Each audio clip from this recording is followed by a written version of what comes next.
All right, so this is section 2 of chapter 2, and now we're going to look especially at quadratic functions. And we're going to look at quadratic functions in two different forms, vertex form and standard form. Standard form, which typically you've known as vertex form, and then our general form. Okay, so this is the form that, in my opinion, is most useful for a quadratic function. One, because we can see the vertex right away, and we can tell whether it opens up or down. It's a lot easier to graph, in my opinion. Okay, if our a value is greater than 0, our graph is opening up, and if it is less than 0, then our graph is opening down. Okay. And this is our vertex right here if we're in this form. Okay, so we've got our vertex in standard form, and then a lot of times our textbook will refer to this as the general form. Now when we're graphing, we want to determine, is our graph going up or down? We want to find the vertex, we want to find some x-intercepts, y-intercepts, and then we can always just plug in points to draw our graph. This is all stuff that you've done now in Algebra 1 and Algebra 2, so hopefully we're feeling pretty confident and familiar with this, and this will just be a brief review. Looking at our first example here, this is in the form that we would prefer, our standard form. And so we can go ahead and draw and set up our graph here.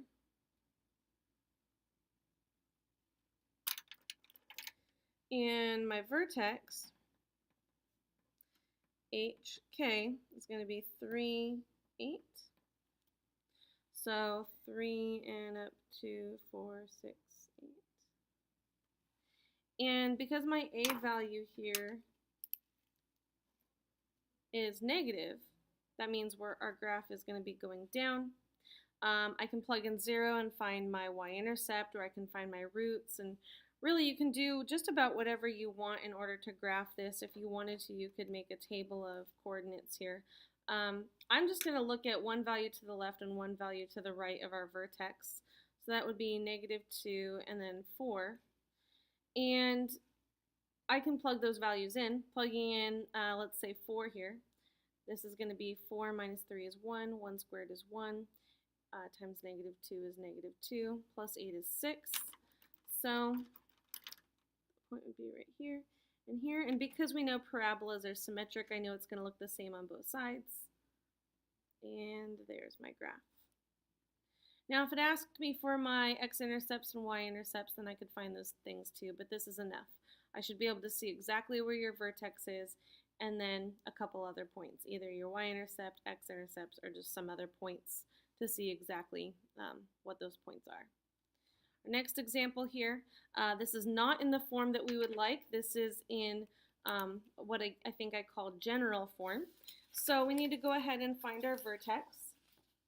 And like it says above on your notes, it's -b over 2a.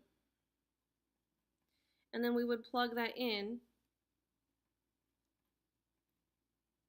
to our function to find the y value.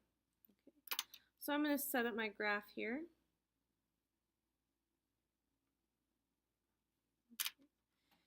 And let's see, -b, so this is my A, B, and C. Based off my A value, I do know my graph is opening up.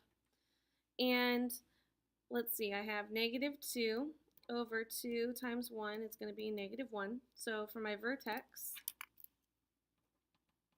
I have -1, and then I'm going to plug that into my function to find out what the y value is. So -1 squared is 1.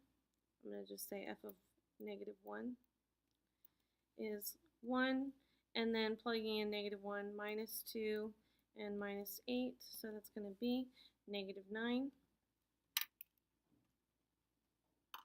So I can go ahead and plot my vertex, so -1 and then down 2, 4, 6, 8, 9.